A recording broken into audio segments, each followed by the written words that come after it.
اچھا، یہ بھی محرم کے حوالے سے سوال پوچھا جاتا ہے جی، کیا قربانی کا گوشت محرم سے پہلے ختم کرنا ضروری ہے؟ عاقب شاہ دبئی سے پوچھتے ہیں جی، کچھ لوگ کہتے ہیں قربانی کا گوشت محرم سے پہلے ختم ہو جانا چاہیے، کیا یہ بات صحیح ہے؟ نہیں، ایسا کچھ نہیں ہے۔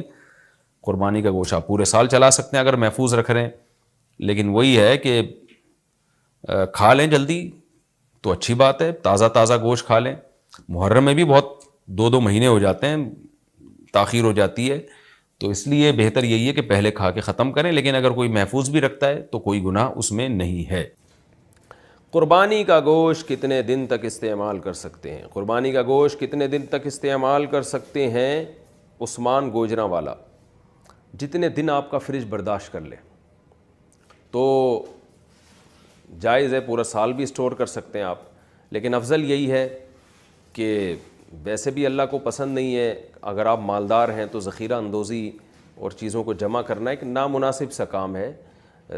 ویسے بھی گوشت کی جو تازگی ہے وہ ختم ہو جاتی ہے، تو قرآن کہتا ہے کھاؤ بھی کھلاؤ بھی، قربانی کے گوشت کے بارے میں قرآن کہہ رہا ہے، تو کھائیں، جتنا تازہ کھا سکتے ہیں کھا لیں، باقی کھلا دیں، لوگوں میں بانٹ دیں، غریبوں کو دے دیں۔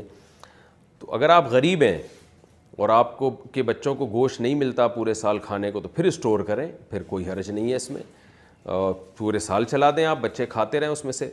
لیکن اگر آپ غریب نہیں ہیں، متوسط ہیں یا مالدار ہیں، تو پھر بہتر یہی ہے کہ جتنا کھا سکتے ہیں کھائیں، اور جو بجائے 6 مہینے اسٹور کرنے کے جب گوشت کا ذائقہ بھی خراب ہو جائے گا، تو بہتر یہی ہے کہ اس کو کھا کے تقسیم کر دیں اس کو۔ لیکن یہ کوئی لازمی حکم نہیں ہے، شریعت میں جائز ہے، آپ پورے سال بھی اسٹور کر سکتے ہیں۔ قربانی کا گوشت 3 حصوں میں تقسیم کرنا کیا لازم ہے؟ قربانی کے گوشت کو 3 حصوں میں، یعنی اپنے علاوہ اور رشتہ داروں اور غریبوں میں تقسیم کرنا کیا لازم ہے؟ یہ سارا گوشت خود بھی رکھ سکتے ہیں؟ بنت طالب کراچی سے۔ 3 حصوں میں تقسیم کرنا لازمی نہیں ہے، بہتر ہے، افضل ہے، سنت ہے۔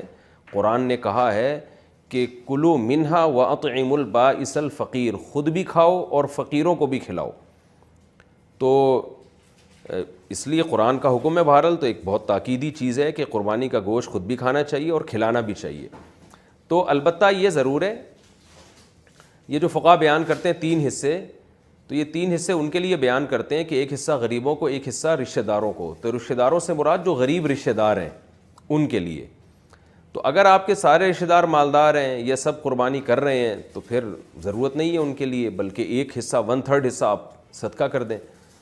اور اگر آپ خود غریب ہیں تو پھر فقہا نے بیان کیا ہے پھر سارا خود رکھ لینا ہی افضل ہے، کیونکہ اپنے بچوں کا حق دوسروں سے بہرحال زیادہ ہے۔ وہ بعض ایسے غریب پائے جاتے ہیں جن کے بچوں کو پورے سال گوشت کھانے کو نہیں ملتا، بیچارے سبزیاں کھا رہے ہوتے ہیں پورے سال اور وہ بھی صحیح طرح نہیں ملتا ان کو کھانے کو۔ تو اگر کوئی ایسا غریب آدمی جس کے بچوں کو پورے سال گوشت کھانے کو نہ ملے، بیوی بچوں کو، اس کے اقربا کو، تو وہ قربانی کا گوشت اگر سارا کا سارا خود رکھ لیتا ہے تاکہ کچھ دن تک ہم گوشت سے لطف اندوز ہو سکیں، گوشت کھا سکیں، تو یہ بھی ٹھیک ہے غریب آدمی کے لیے، بلکہ یہ زیادہ بہتر ہے، کیونکہ بہرحال اپنے بچوں کا حق، وہ بھی تو غریب ہی ہے نا، اپنے خود آدمی غریب ہے تو اس کے بچے بھی غریب ہی کہلائیں گے، تو اپنے غریب بچوں کا حق یہ دوسروں سے اسلام میں زیادہ ہے۔ ہاں، جو متوسط درجے کے لوگ ہیں جو گوشت پورے سال کھاتے ہیں یا مالدار لوگ ہیں، ان کے لیے بہرحال افضل یہی ہے کہ کم سے کم 1/3 گوشت وہ صدقہ کریں، کیونکہ آپ تو کھاتے رہتے ہیں، اور 1/3 آپ غریب رشتہ داروں کو کھلا دیں، 1/3 خود کھا لیں۔ تو یہ کوئی اس میں یعنی کوئی لازمی حکم نہیں ہے، افضل حکم ہے یہ۔